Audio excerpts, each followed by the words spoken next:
Good afternoon, ladies and gentlemen. Thank you for joining us today.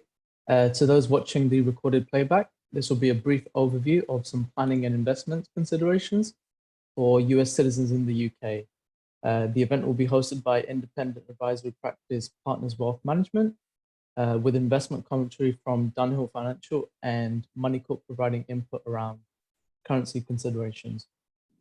We'll be running through the agenda points, during which time please feel free to submit any questions in the chat. We will have a Q&A session at the end, and we'll pick questions to our panelists then. So let's move ahead to the introduction slide. We have Nathan here from Partners Wealth Management, who offers independent advice and financial planning with expertise in working with Americans. Brian from Dunhill Financial will provide details on the investment solutions for Americans whilst navigating the pitfalls and the nuances for US citizens living in the UK. We can also welcome Tanya from the leading currency exchange provider Money Corp, who will be providing her input on how to manage your foreign currency and exchange requirements.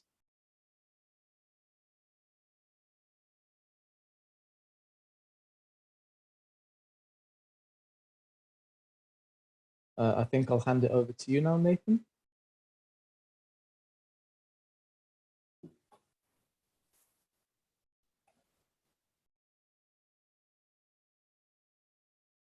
I think you might have to unmute yourself, Nathan. There we go. So I think I'm just taking over control here of the slides, and hopefully everybody can see and hear me now. So thank you for that, Cam, and hello to everybody. Now, as a citizen of a country that has a long-standing tax treaty with the UK, you might think that managing your finances would be simple. However, because you have to report and comply with two very different systems, the reality is that there remain multiple quirks and mismatches if you're caught out. In fact, in many cases, doing the most efficient thing in one jurisdiction could well be penalised in the other, with higher taxation or indeed penalties. Whilst this is a known issue, it doesn't appear to be at the top of the list for either the IRS or the HMRC to remedy. And it's not just taxation you need to be concerned with. There are also legal differences and reporting obligations in each jurisdiction that need observing, and even if there is no direct tax consideration, they must be done. And of course, all of this is whilst you're trying to efficiently plan for your own financial security, which in itself might require multiple jurisdictional investing and of course currency considerations. So who does this affect? Well, whilst you're here, you probably have a good idea that you are yourself affected. And of course, the subject of this webinar makes it clear that US citizens are the focus. However, for these purposes, a green card holder is also to be considered as an American, and they also have the same global taxation considerations. It is often misunderstood that this status ends with the expiration of your physical card, but this is not the case unless you have actively and formally abandoned your status with the correct documentation. Additionally, and often missed, is that a child born with even just one US citizen parent will also be considered a US citizen. This is the case even if they have never set foot in the USA and never had a US passport. Finally, and although not the focus of today's session, it should be said that trusts with US trustees or US beneficiaries also have to consider their position and obligations, which can become quite complex. Any family with individuals fitting into one of these categories will be well served to engage specialist advisors to help them, not only with their financial planning and investments, but also other areas like insurance, mortgages, and of course wills and your tax reporting. Please don't hesitate to reach out and utilise the Partners Wealth Management private office, where we can help identify the right people and services for you, much like how we have today partners with Money Corp and Dunhill Financial.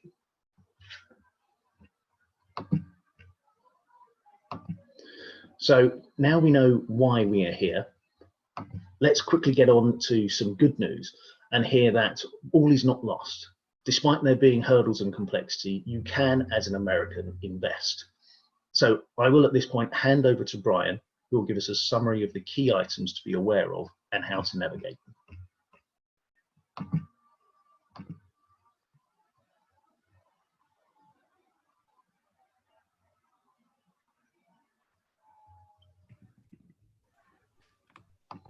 My apologies. I'm taking this haywire on the slide deck. So sorry if I'm making you a little dizzy there. My name's Brian Dunhill. My firm's Dunhill Financial, and we are an American expat specialist firm. We're the people behind the scenes that build the portfolios for you. Now, this is very important because as Americans that are sitting here inside of the UK, we have to conform with several sets of rules. Now, these rules are not only the SEC restrictions in the United States that legislate whether we can have PFICs or other investments, but we also have to conform with MiFID rules in Europe at this point in time, and also the HMRC rules to minimize our tax exposure.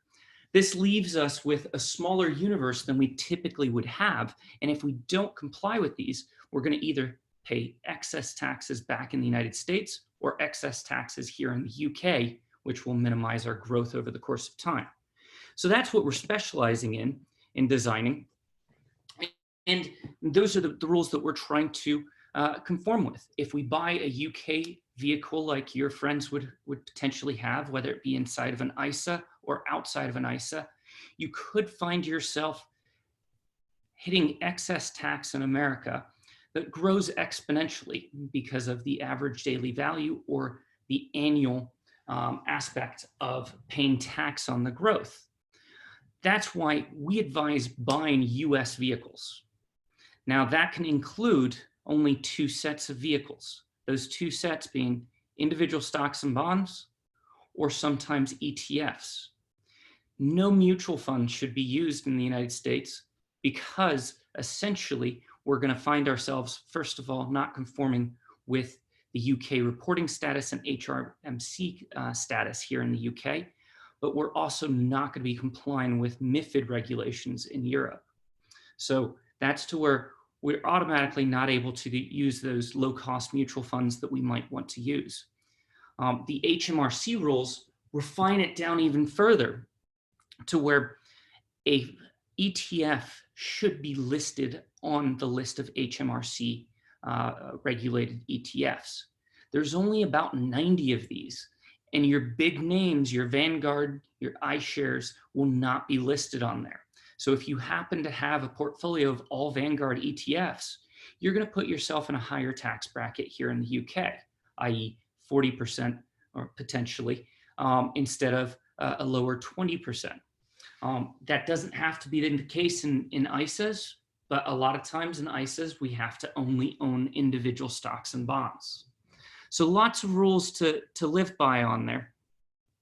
And that comes down to how do we do it? Well, we want to own only vehicles that are in the United States or those individual stocks and bonds. We want to do that because essentially that means we don't have to do an FBAR reporting. We get our full 1099 just like any other vehicle. And essentially we can build a diversified portfolio around that. We can use some of these ETF structures and build individual stocks around that. And that's how we design our portfolios. Now, how do we design our portfolios? We design our portfolios with the end in mind, i.e. where you're going to utilize the money in mind. So we have three sets of designs: a Euro model, US dollar model, and GBP model. This includes different brackets, whether you're very conservative or very aggressive. We have 6 different models for that. But the most important thing that differentiates us is the currency blocking. So let's start with that US dollar model because that is most likely one of the ones that you've used the most. If you look at most American portfolios, it doesn't matter if Merrill Lynch designed it, Goldman Sachs, Morgan Stanley, or Wells Fargo. They're all pretty much the same. Even if you're looking at the MSCI Global Index. The MSCI Global Index states that if you look at every company's market cap, just over 50% of them are American. But the allocations in all of those US carriers are going to be around 85% in US dollar securities. This exercises a principle called natural hedging. Natural hedging is just buying more in the currency that you're going to buy your bread in eventually. That minimizes one of the risks. It eliminates that currency risk. So now if we walk into any of the UK providers, even though the UK only makes up about 3% of global market cap, you can see the higher allocation in our GBP models to GBP securities, again, minimizing our risk to the currency shifts, which we've seen a lot of the last couple of years, let's be honest. So how do we pick which portfolio we should be in? Well, we set our goal, and this is something you'd be talking about with Nathan. You'd be saying, okay, I might want to buy a house here in the UK in 5 years, so I'd be saving with one of the GBP models, but I'll eventually retire down to the south of France, so my retirement might be in the Euro model. Or you might be one of those younger individuals that doesn't know where they want to be when they retire. And if you're in that bracket, you're going to be in a situation where you might go with the analogy of sailing a boat. If we were sailing a boat from London over to the United States, and we didn't know if we wanted to go to New York or Miami, well, we wouldn't sail to New York, we wouldn't sail to Miami, we'd sail halfway, we'd sail towards North Carolina until we figure out exactly where we want to go. We can figure that out later on down the road. So you might take a blend of the US dollar and GBP model. You might design that with us in that mindset so that you can change your mind later on. So as you can see, directly on our website, you're able to go towards each of the 6 different portfolios in each of those currencies. And if you click on the Dunhill Financial Portfolios, you can get the base of how we're looking at things. Now, we're a little bit different than just being a passive shop or an active shop. Passive allocation being just buying an index, and whatever the index does, your portfolio does the same thing. We're big believers in this in a dynamic economy like the United States, in which when financials are not doing well, or right now when oil's not doing well, technology stocks are doing really well, i.e. it all moves in one movement. So our US securities, we tend to use a lot of passive investing. We tend to buy in ESG, which is socially responsible investments in the States, which has been really good for us the last couple of years, because as oil prices have crashed, being in socially responsible stocks means that we've avoided a lot of those energy plays. But when it comes to the UK, when it comes to Europe and a lot of other developing markets, we don't necessarily want to be passive, because if we bought all the biggest companies here in the UK or in Europe, we'd pretty much end up with a lot of automotives and a lot of banks. And let's just say those are not the sectors that we want to be over allocated in.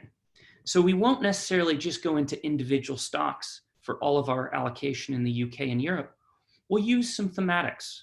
Now, thematics just use themes that are different from the largest market cap becomes the biggest part of our portfolio. So all of a sudden, you can end up getting some of the big tech plays inside of the European markets, like Spotify, which has done wonderful during this pandemic, or HelloFresh. There's a lot of great tech companies, but they're not the biggest companies in Europe. Same thing here in the UK. So that's why we differ on that. And then when it comes to bonds and emerging markets, sometimes we do have to get into the actives. We don't necessarily want to buy the entire Chinese market. We'd prefer to own direct names that we know and that we can analyze their underlying balance sheets. So in fact, we're not an active versus passive shop. We use all these tools in our toy chest to figure out exactly how we can play different markets to build an overall allocation. And when we look at our overall allocations, they're not supposed to change or drift too much based on our opinions of the markets. You're never going to see us go all cash. You're never going to see us try to tactically play ins and outs of the markets. We're long-term investors. We want to buy and hold, but we want to go ahead and find the best ways to buy and hold. Ooh. I'm going to pass it back over to Nathan to go into some of the different examples of how to plan all of your finances. Thank you there, Brian. I'll just request control there again. So thanks for that. So now we know that there are ways that we can efficiently invest without causing issues in the USA or the UK, avoiding PFIC issues or non-reporting status issues.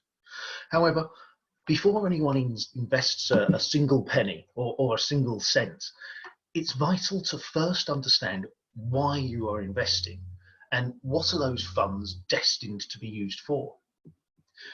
Through financial planning, you'll be able to understand what your investment's ultimate objective is and therefore avoid being overly focused on short-term market movements, which of course you can't control. It is said that failing to plan is planning to fail. And there have been many studies over the years which confirm that individuals and families that have engaged in financial planning are better prepared to weather significant changes to their lives and have a clearer understanding of how their retirement will look.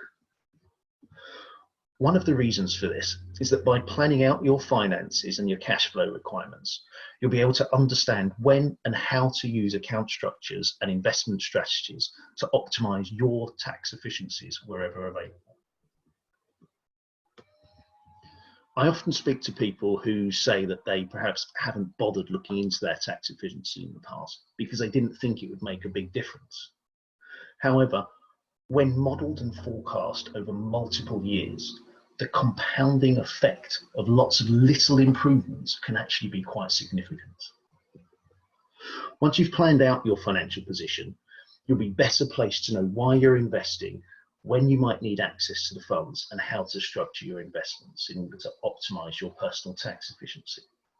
With this knowledge, you're much more accurately able to identify your requirements and apply a strategy to meet your personal needs.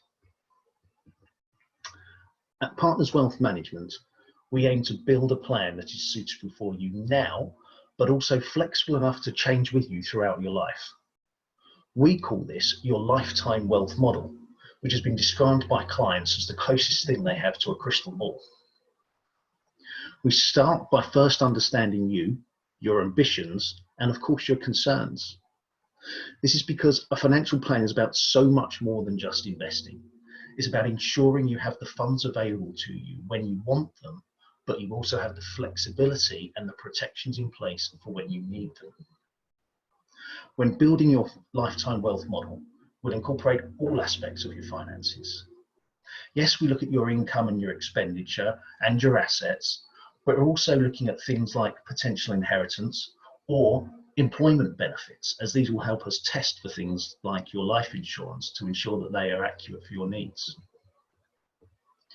Once we have your current circumstances mapped out and all known and assumed cash flows projected, we can put in place the correct tax treatments that would be required and then build out scenarios to test what actions you can take to best meet your goals and your wish list items, whilst also, of course, helping to set aside any concerns.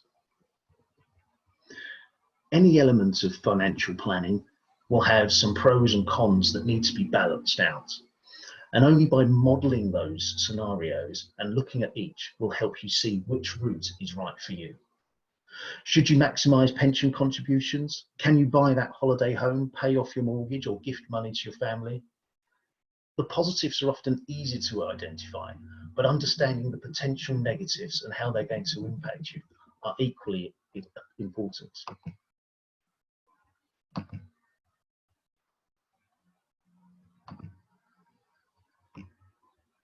Now, there are, of course, an endless number of scenarios that we can test and tweak, but I wanted to share with you a few that are reoccurring with some of the clients that we work with.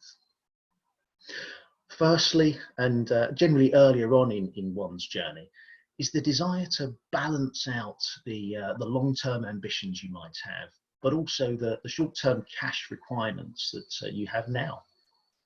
I was recently working with a couple to evaluate the benefit of paying off their mortgage sooner versus contributing more to their pension and receiving the associated growth and tax advantages there. In considering this, there are, of course, multiple things that we have to build in. There's the tax considerations, interest charges, investment return assumptions, liquidity, flexibility, and so on.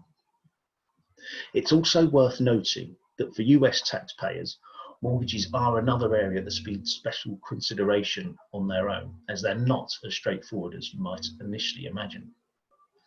Your UK mortgage will be valued in pounds, linked to a UK property and probably UK income. And so, yes, fairly straightforward from a UK perspective.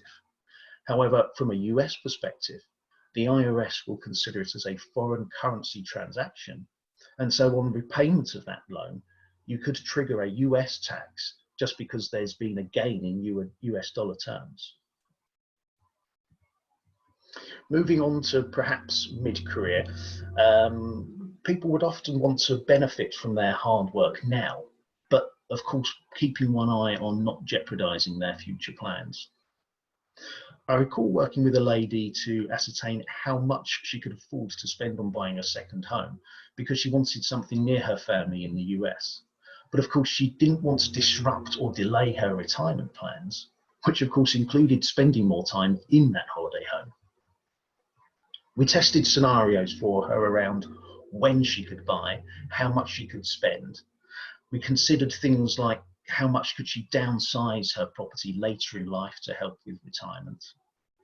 And of course, we looked at the costs of running two properties and how to restructure her liquid assets so that she had dollar cash flows to cover those US expenses. Now, perhaps finally on the list to share with you, but something that comes into consideration in many families, is that of how to transfer assets between generations, perhaps now or in consideration of a future inheritance. Now, many of the families I work with are not themselves necessarily reliant on or even expecting an inheritance. However, they'd rather work with their parents to help the next generation down, perhaps in the payment of school fees or help towards a house deposit. Estate planning is another area where the differences between the US and the UK rules can trip people up, especially where there's families where individuals don't have the same background domicile. They need to take particular care and ensure they seek the specialist advice. Whatever the current focus is for you and your family, having modelled and tested the scenarios most relevant to you, you'll be able to have a clear understanding of what action you need to take today to meet your goals.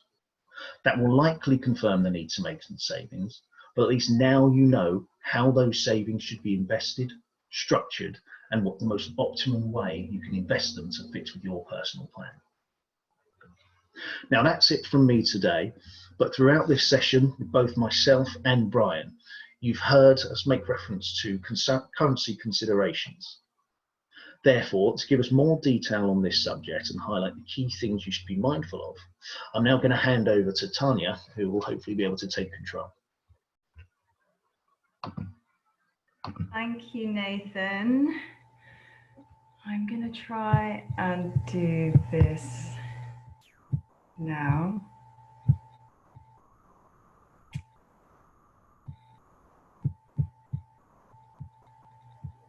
Okay. We're there. Right. Good afternoon, everyone. Or possibly good morning if you're dialing in from stateside. I'm Tanya from Money Corp. We've overrun slightly, so I'm just conscious of that. So I will endeavour to stick to my 5-minute allotted window, not least for the reason that the less I talk, the less content Brian has on me. And for some reason, he always seems to pretend to fall asleep when I talk. So a bit like my 4-year-old daughter. Anyway, whether or not you're interested in the foreign exchange markets and in currency exchange, you're certainly impacted by having moved from a base currency of US dollars to obviously moving your life to the United Kingdom and now having to manage your assets in the Great British Pound. Clearly, Partners Wealth Management and Dunhill Financial are both very knowledgeable in the currency markets and naturally will assist you in navigating this. But obviously, when it comes to the time of physically needing to move the money or book a transaction, you will need somebody to do that for you. The natural and easiest option is your bank, and whilst that is always a viable option, it's very rarely the cheapest. So in 3 slides, it's quite a lot of information to try and fit in 3 slides, but in 3 quick slides, I'm just going to give you a bit of a recent plotted chart of sterling dollar, the currency pair known as cable, showing you some recent trends, a quick explanation of the tools and products available to you with a specialist broker like Moneycorp. There's many brokers out there, and just put it into a quick case study for you to help you visualize it. So, quick plotted graph. So if I have to name 3 things, what impacts exchange rate? So you can obviously see this has been moving quite a lot over the last few months. Why? What impacts foreign exchange? Why? What causes an exchange rate to be so volatile? There's 3 core factors: political events, so a general election, a referendum to come out of the European Union is always a classic example. Economic performances of a country, so publishing of GDP, gross domestic product, retail sales, unemployment figures, anything like that which might impact the currency of that country, and natural disasters, so a tsunami, earthquake, a virus. So safe to say we have a turbulent year ahead. So let's look at what's already happened this year. So cable, sterling dollar exchange rate fell to a level not seen since 1985. That was on the 20th of March. You will see a very steep, dramatic decline there. Sterling dollar went from 135, if I take the peak of that December, 135 to 115. So that is a 15% movement in a 3-month window.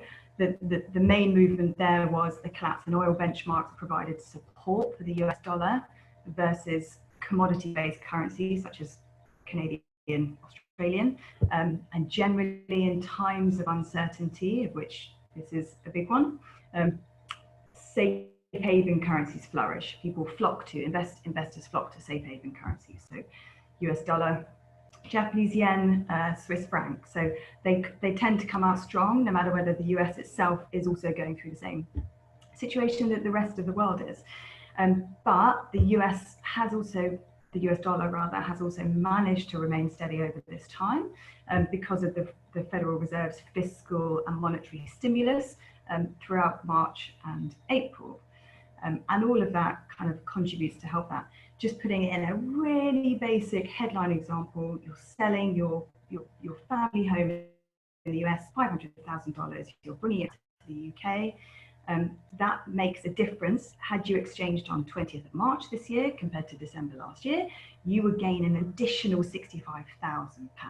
So, as I said, whether or not you're interested in the topic, it's vital that you're managing that as best as you can. So, how can you do that? Nice segue onto my next slide. So, as I said, trying to condense as much information as possible in a short amount of time. 3 very simple words: price, product, service. So first and foremost, price. You will get a better exchange rate through a specialist provider than you would through your bank. That's only natural. That's all we do. All Moneycorp does. We are foreign exchange and international payments provider. So it wouldn't really make sense to not give you a better rate than your bank. UK banks are one thing. US banks seem to be on another level of how bad their exchange rates are. We had a client last week who was bringing over $100,000, I think, from the States. and they were offered 1.32, a rate of 132, when the actual rate was 122. So that's a 10% margin. I think that's probably an extreme example, but it's relevant for me because it just happened last week, and it just shows you there are better, cheaper ways out there of doing it. Second point is, it's not just about the rate. As I've shown you with the chart, what we would try and do is make sure that you're not just sitting there crossing your fingers and hoping that it's the best possible rate on the day that you need to do it, with a mixture of currency tools. Did I press that? Is someone controlling the screens? Can we go back? With a mixture of currency tools, thank you, mystery person, and expert guidance, you will navigate it around, can help you navigate around that anyway. So it's not just a spot rate, so you do it today. You can have a chat with your dealer and say, look, I've got an inheritance, I'm expecting an inheritance in, as Nathan touched on. So there's no set date that you need to have that money in your bank account on. You can work with your dealer to say, right, actually, I want to target a rate of 110. Let me know when it gets back to that rate, and we'll do that. You can sit back, we'll give you a call when it gets to that rate. On the flip side of that, we can fix an exchange rate for you. So putting that example in the inverse, if you don't have the money available now, that's okay. Fix the exchange rate up to 2 years, and we can manage it going forward from there. Right. I think I'm not controlling this screen anymore. So whoever my mystery helper is, can we flick to the next page, please? That's it. Perfect. Thank you. So we have a very quick case study. So I'm just wrapping up now. A very quick case study. So someone has $4,000. You've got a pension coming into the US, but you now live in the UK. You have $4,000 every month. 3 core challenges. Number 1, restrictions on US outbound payments. As I'm sure you're aware, the United States Patriot Act restricts your ability to transfer funds internationally if you're not physically present in your bank. And then number 2 is, what's the rate? What's it going to cost me? What's the fees? What's the charge? And third point, the volatility, which I've mentioned, it's constantly moving. The exchange rate moves every second. So how much is going to arrive actually in my UK bank account? So 3 easy ways to do that is utilizing, or rather it's 1, but there's 3 points to it, is utilizing a third party. So you have your funds in your US bank account, or it's already with your pension provider, and you sign up for a Money Corp account.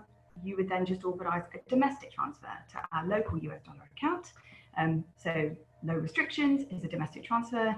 Money's arrived with Money Corp. We then take care of that internationally and send that to your UK account. So you've avoided a huge hurdle there.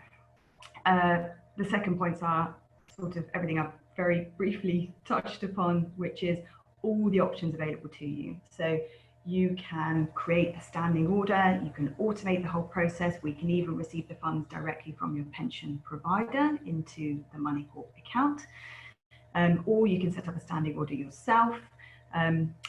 Alternatively, if it's not a good rate, you don't want to fix it, you can just bulk up the payments, receive several months into the Money Corp account. We'll hold these monies for you, keep you updated, and then book an exchange at a time that works for you. So just ending on an example, just trying to remember the example I wrote here, but yeah, so if you'd fixed, so taking the exchange rate back in August 2019, it was at $1.20 to the pound. So fix your monthly payment at $1.20, so for the next 6 months, rather than taking the average that the month's been at every single month, which was 128.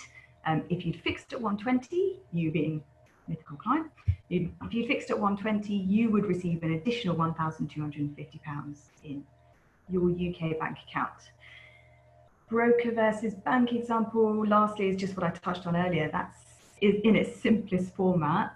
The rate that Money Corp gave a real client last week made a difference of $8,000 to them in the margin that their bank was taking. So that's it.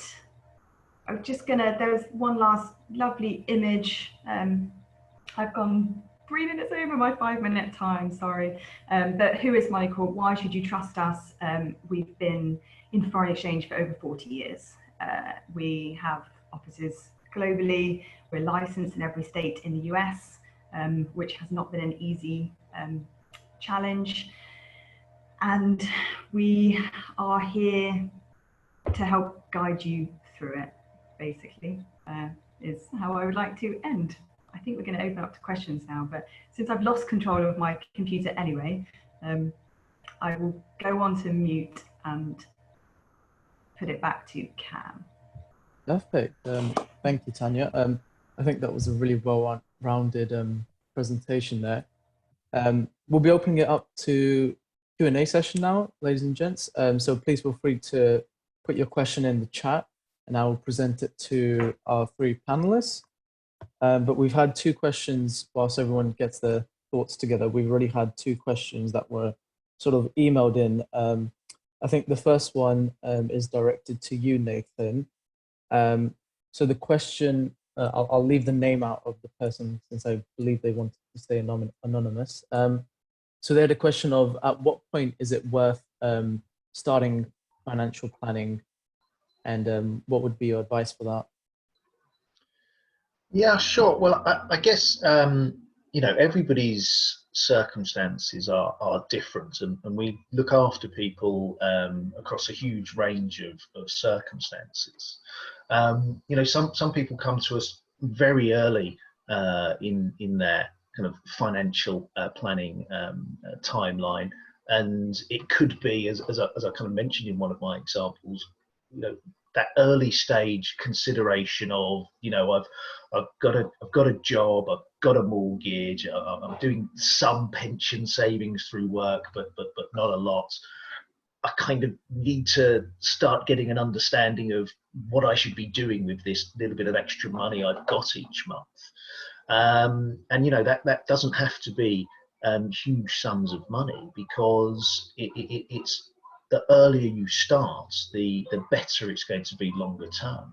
So we don't put a definitive kind of times or sizes on these things. It's more of a case of, we will tailor the financial planning advice and service that we offer based on what clients individually need.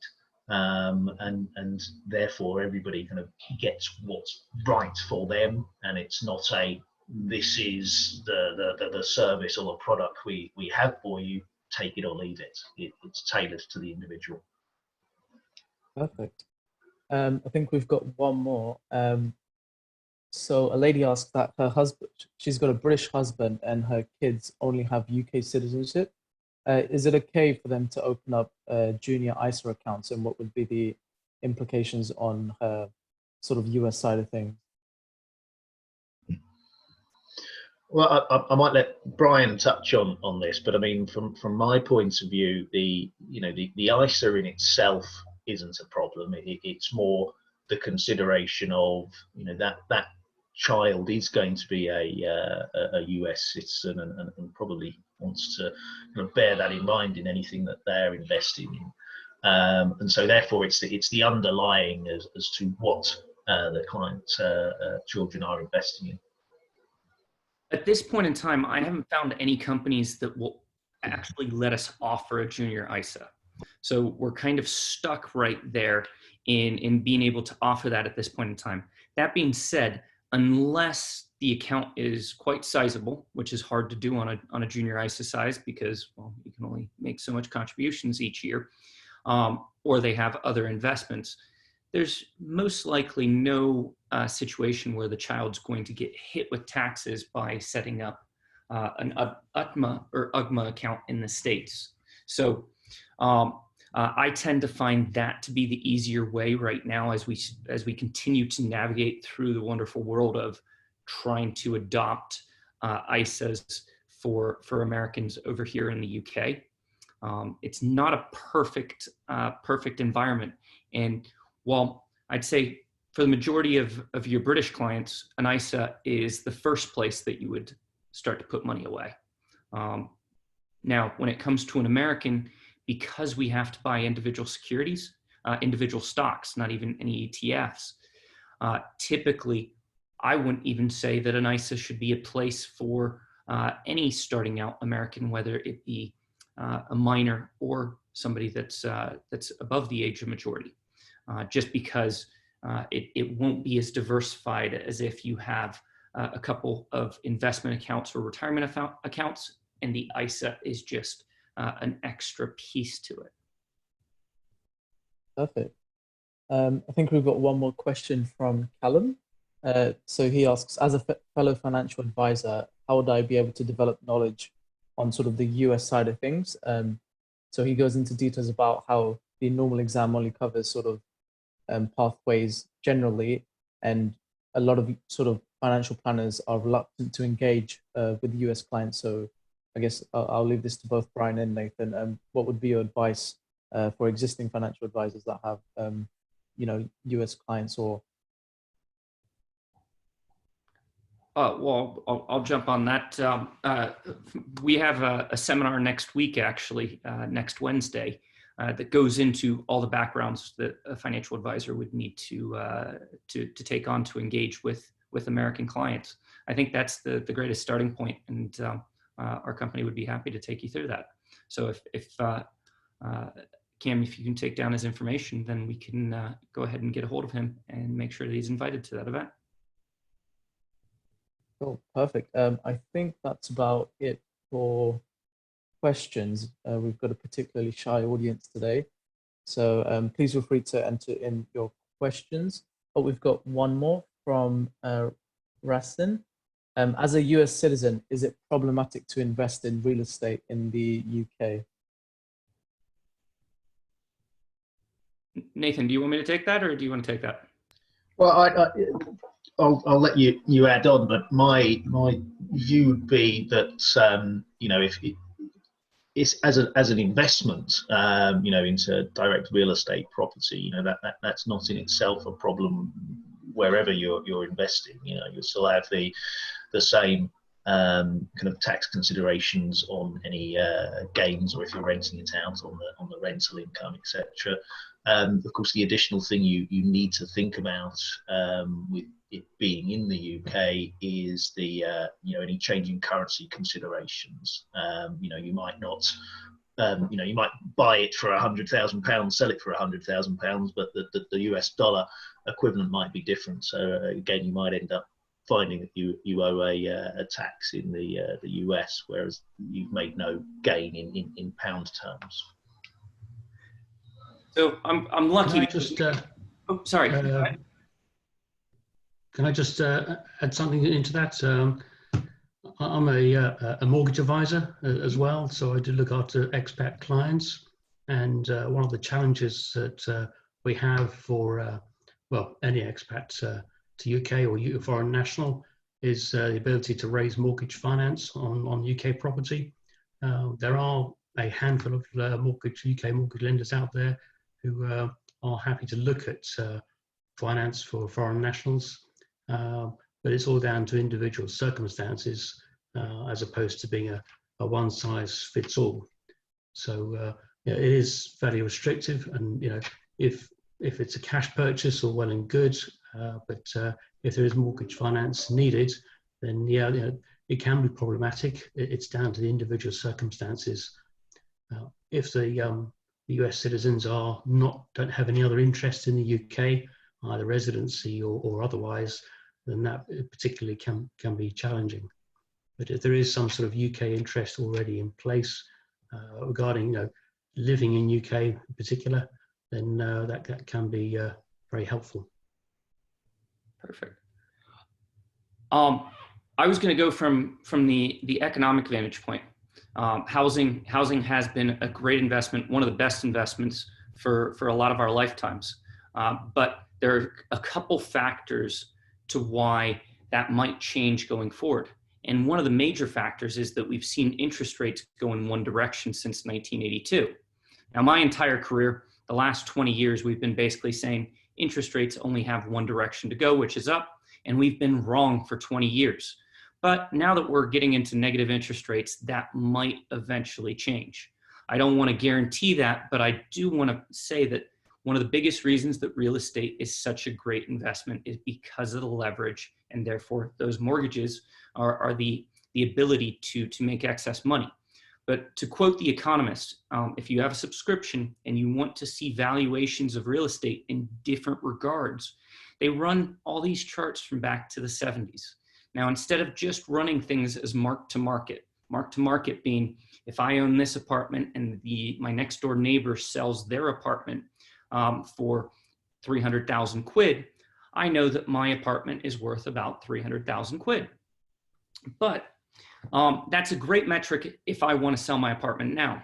But if I just want to value whether my apartment is overvalued or undervalued, I'm going to look at two other metrics. And those two other metrics should be what the rents are for the region, because if you're not going to live in the place, you got to turn it into a business by renting it out to someone. And you've got to look at earnings in an area, because naturally, if somebody else is going to buy it, they most likely have to earn enough money to get so. We get some anomalies here with London, but go out to the greater UK, average home prices are around £200,000, which is quite decent. So when I start looking at real estate overall in the UK on those metrics, it's one of the actual most expensive regions in all of Europe, if I can still say that the UK is part of Europe. Sweden being number one, Belgium being number two as the most expensive. So it's not necessarily just the root price. Just because the price is going up doesn't mean that it's necessarily a good value or bad value. And naturally, we have to take into consideration that things are going to change drastically because of Brexit and because of the coronavirus. We might see a reduction in population for the first time in London in a long time. So we're being very, very careful when it comes to real estate and our views on real estate because of that leverage factor and the fact that it's an overvalued market. Cool. I think we've got two more questions from Alex. So I guess the second question is, are US REITs considered as funds and therefore subject to UK reporting status, or are they treated more like stocks and considered a foreign income and classified as, well, PFICs, I guess, in that case? So they won't be considered a PFIC if you're buying them on the New York Stock Exchange. So it won't be a problem from that vantage point. But if you don't hold it inside of an ISA or an IRA, if you just have a general investment account, i.e. an individual account in the United States, it probably doesn't qualify for the HMRC, which basically means it will be taxed at your regular tax bracket instead of the lower 20% valuation. There might be a few on that list, but like I said, there's only about 90 of those funds that actually made it onto the HMRC's list. And that'd be the first place you want to check. That being said, real estate funds have had a hard time in this pullback in the market, and it might be a good opportunity to get out of some of those while there might be a loss in them. Yeah, and I think just to tag on to that, not specifically in relation to the question, but just in terms of planning and using accounts and wrappers effectively. As some of Brian's answers have kind of indicated, just because something is a PFIC or a non-UK reporting fund doesn't necessarily mean you can never buy it or hold it anywhere. It means you need to be a lot more considered with when you buy it or whether it's worthwhile buying. So a US REIT, for example, that isn't a UK reporting status fund, as Brian says, if you put it inside an IRA where you don't have to report that specific holding back to HMRC, it's not a problem. So you've got to look at those wrappers and use them effectively. Oh, I think we're getting close to the end of those questions, unless anyone wants to add any last-minute ones. But yeah, I think that's pretty much the Q&A session done. So thank you, ladies and gents, for joining our webinar. And we'll be sending out follow-up emails. The recording should be available and we'll let you enjoy the rest of your evening. So Thanks, thank Cam. you I all just for joining us. see that other question. I was just looking at the chat there. I see the other question from Alex. Does Partners Wealth Management use specialize in UK US financial planning, or outsource to Dunhill for that? So thank you for that question. So just to clarify on that, so Partners Wealth Management are independent financial planners. So that means that we do the financial planning, the cash flow, and tax optimization planning for our clients. We have a particular specialism in working with non-dom clients and US taxpayers. Myself, I've worked with US taxpayers for my whole career. And then what we do in virtually all circumstances is then partner with the relevant specialist investment managers. So, for example, when it's for a US citizen, we'd be partnering with Brian, who has obviously the specialisms to make sure he can have the portfolios, avoiding the PFIX when required, etc. So it's a partnership between the two of us to give you as the clients the best of both worlds.